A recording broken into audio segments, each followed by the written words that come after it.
In today's Health Watch, now that the kids are back in school, you may be thinking about what they're going to be doing after school. Oh, that is a conversation in our household, that's for sure. And a lot of kids are excited to get back to playing their favorite sports alongside their friends, but it's important to stay safe.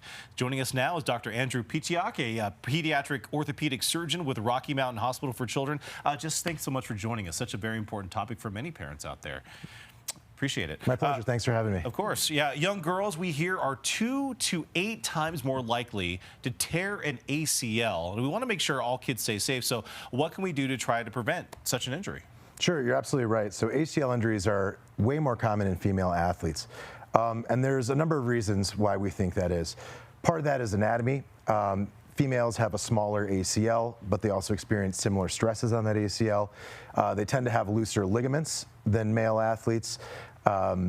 There's also certain movement patterns that are more common in females that make them higher risk to tear their ACL. For example, when they're landing from a jump, their knees tend to collapse inwards, and that position puts you at higher risk for tearing your ACL. Fortunately, there are ways to prevent ACL injury, and it's kind of a hot topic of research right now. And dedicated ACL prevention programs have been shown to be extremely effective in preventing ACL tears in females.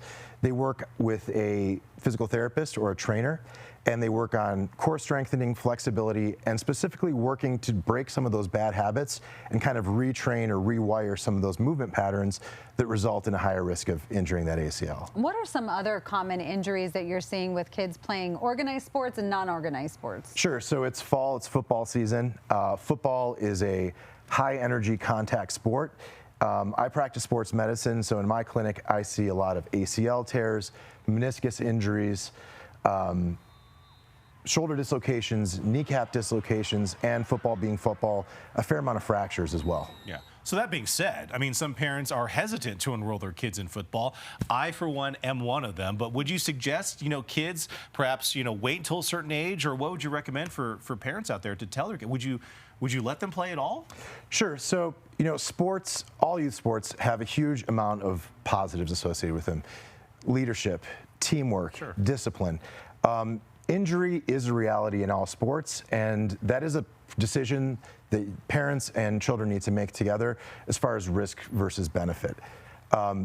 But honestly, participation in sports is overall, I think, a net positive for kids. But if I could follow up, specifically football, though, because sure, that's the hot topic right now, right? Sure, absolutely. So what would you recommend for parents? Again, just have that conversation? I think so. You have to accept the inherent dangers of realities of any sport, and that's a decision that families have to make on their own. And anything else families need to know about staying safe with their kids in sports? Sure. The most common thing that I see are overuse injuries. And there's some concrete ways you can avoid that. Number one, and I think most important, is to avoid year-round play. Year-round play is the #1 risk factor for overuse injuries, and the American Academy of Pediatrics recommends 3 months off a year to allow both physical and mental rest for kids. Another main point I would make is that when kids are younger, it's much better for them to play a wide variety of sports.